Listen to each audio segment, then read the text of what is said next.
Okay, so we're jumping back into compensation, definition number 10 in volume 6 of the collected works of Carl Gustav Jung. And we're on paragraph number 694.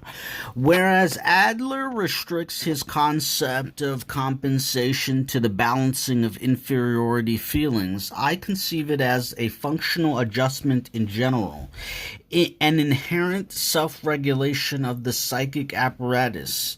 In this sense, I regard the activity of the unconscious as a balancing of the one-sidedness of the general attitude produced by the function of consciousness. Psychologists often compare consciousness to the eye. We speak of a visual field and a focal point of consciousness. The nature of consciousness is aptly characterized by this simile. Only a limited number of contents can be held in the conscious field at the same time, and of these, only a few can attain the highest grade of consciousness. In modern terms, we describe this as the Miller number. The activity of consciousness is selective. Selection demands direction, but direction requires the exclusion of everything irrelevant. This is bound to make the conscious orientation one-sided. The contents that are excluded and inhibited by the chosen direction sink into the unconscious, where they form a counterweight to the conscious orientation. The strengthening of this counterposition keeps pace with the increase of consciousness. The increase of consciousness.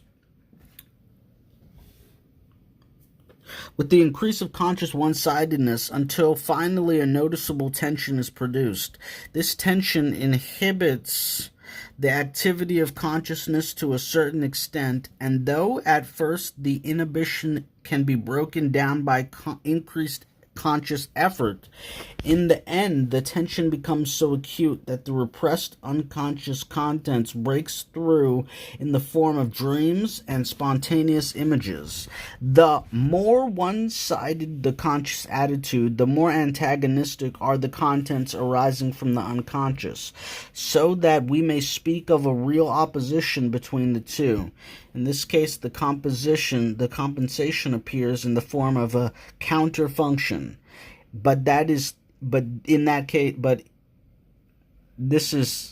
case is extreme. So we're talking about volume 6, definition number 10, compensation. Since I talk about adaptation and compensation a lot, we'll pick this up in our next entry.